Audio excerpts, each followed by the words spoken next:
the utility of antimicrobial and reduce the resistance coming in.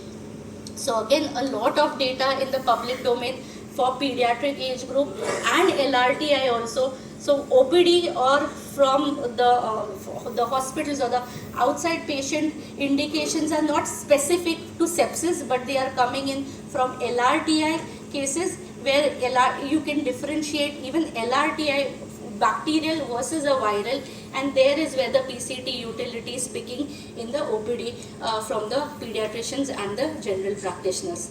Won't go much in the detail, but as sir mentioned, there are huge data in the public domain. Sir had already spoke about the committee called as the Surviving Sepsis Committee, which strongly advocates utilizing PCT into serial monitoring to use antimicrobials very rationally. Also the European Society of Clinical Microbiology and Infectious Diseases and many more societies. As sir had mentioned that there are consensus also built. So initially Europe had a consensus called as the Berlin Consensus. Again, because it's a European population, the Asians also wanted to check it out in their population, where the Bangkok Consensus came in place. Again, we are a huge country as such, and even we wanted our own consensus, and that is why the Indian consensus are also out.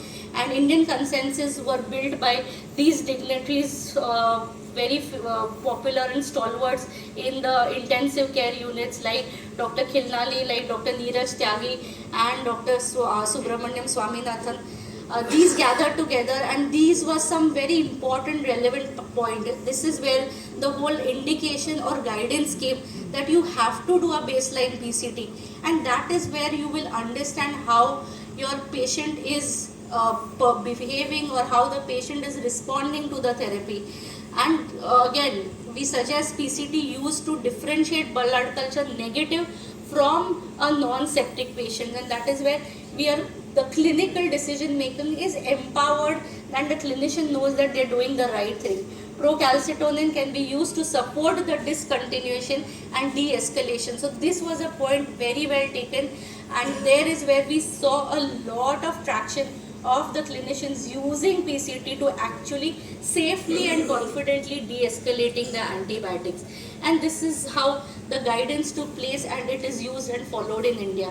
So yes, what benefits we get is antimicrobial duration is reduced, mortality is reduced, the side effects because of antibiotic is reduced, and overall cost, as I mentioned, if we reduce even half or 1 day of admission of ICU, that brings a humongous economic burden less for that particular family and patient.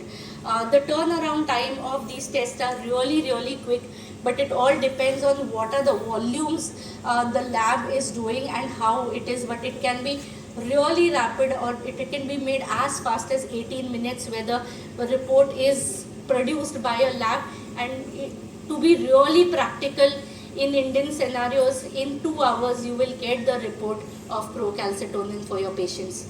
So to summarize, we are really at a threat of antimicrobial resistance, not very far away, just in another 20-25 years, and that is how we need to be really mindful of what we are using. There are lot of advancement in the space of sepsis, as sir mentioned. Gone are those days where we have to collect the blood and volumes of blood to do a blood culture. Now that is accelerated in few hours, and biomarkers like procalcitonin added to these battery of investigations gives the confidence to the clinician, makes them medico-legally sound in what they are doing is the right one, when to de-escalate, ensuring a judicial use of antimicrobial, reducing the side effects of antimicrobial, and reducing not only the mortality but the economic burden on the patient. So I would like to end here and thank you, open for any questions or any queries from the audience. Thank you so much.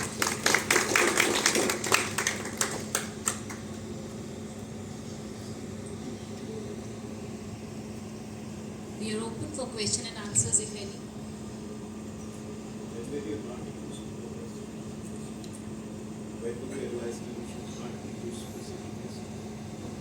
again, very clinical acumen, if they understand it's a viral kind of an LRTI, it is not. But that is the where the differentiation comes.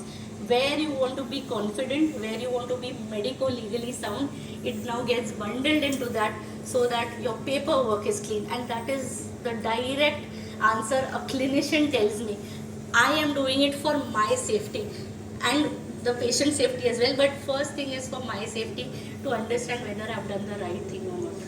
So I think what we need to be careful is that if there is trauma, then PCT is also increased.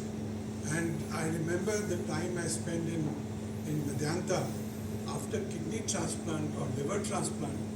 It will start at 30 and slowly keep on going down. So just because it is high, you don't jump to the conclusion.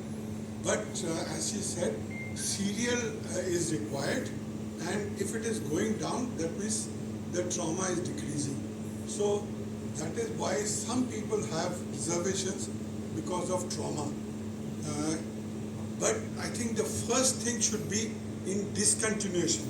And there is one study done in America where they decided to use procalcitonin before and after, before starting, as well as when to continue, when to discontinue.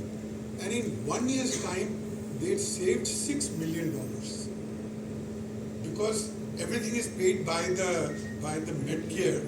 So they saved money. In India, when I asked my colleagues, do you do PCT? They said we use PCT. They said, do you decide to use to find out whether the